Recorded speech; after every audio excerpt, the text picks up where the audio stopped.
Hello மக்களே, இனியும் advance கொடுத்துட்டு வருஷ கணக்காக வெயிட் பண்ண தேவையில்லை. இது ரெடியாக இருக்கிற ரெடி டு மூவ் வீடுங்க. இன்னைக்கு சாவி வாங்கினா நாளைக்கே பால் காய்ச்சலாம். அந்த அளவுக்கு ஏ டு இசட் எல்லா வேலையும் கம்ப்ளீட் ஆகி பலன்னு ரெடியாக இருக்குங்க. நான் உங்கள் நித்தி ஹோம்ஸ்ல இருந்து. ட்ரிச்சியில் அசுர வளர்ச்சி அடைஞ்ச இன்டர்நேஷ்னல் ஏர்போர்ட்டுக்கு பக்கத்தில் இருக்கிற மொரை சிட்டியில் தான் இந்த வீடு இருக்குது.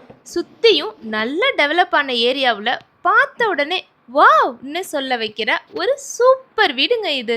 1200 ஸ்கொயர் ஃபீட் லேண்டில் 1900 ஸ்கொயர் ஃபீட்டில் பக்காவாக வாஸ்து பார்த்து தெற்கு பார்த்த வாசல் வச்சு செம்ம லக்ஸரியாக கட்டியிருக்கோம். கிரவுண்ட் ஃப்ளோரில் ஒரு பெட்ரூம், ஃபர்ஸ்ட் ஃப்ளோரில் 2 பெட்ரூம்னு மொத்தமாக 3 BHK டூப்ளெக்ஸ் தனி வீடுங்க இது. வீடு ஃபுல்லாக ஃபர்ஸ்ட் குவாலிட்டி மெட்டீரியல்ஸ் தாங்க யூஸ் பண்ணியிருக்கோம். பிளம்பிங்கை பொறுத்த வரைக்கும் ஜாக்வார் ஃபிட்டிங்ஸ், எலக்ட்ரிக்கலில் RR கேபிள், கோல்டு மெட்டல் ஸ்விட்ச், 3 பெட்ரூம், ஹால் எல்லாத்துலேயுமே ஸ்டைலிஷான ஃபால் சீலிங், ரூம் ஃபுல்லாகவே cupboard work, fully modular kitchen with chimney. இப்படி எதை தொட்டாலும் குவாலிட்டி மட்டும்தாங்க உங்கள் கண்ணுக்கு தெரியும். அப்புறம் என்னங்க, இனியும் லேட் பண்ணாதீங்க. இந்த சான்ஸை மிஸ் பண்ணிட்டா அப்புறம் வருத்தப்படுவீங்க. இப்போவே கால் பண்ணுங்க. நம்ம நித்தி ஹோம்ஸை ஃபாலோ பண்ணுங்க.